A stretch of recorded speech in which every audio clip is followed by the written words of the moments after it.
السلام عليكم. سجل قبل قليل من يوم الأربعاء 3 يوليوز الجاري هزة أرضية خفيفة وصلت قوتها إلى 2.4 درجات على السلم ريشتر، وذلك بمدينة مراكش.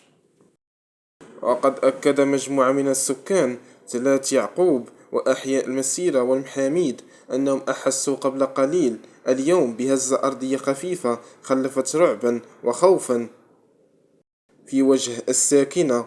نشكركم على المتابعة، وإلى فيديو قادم إن شاء الله.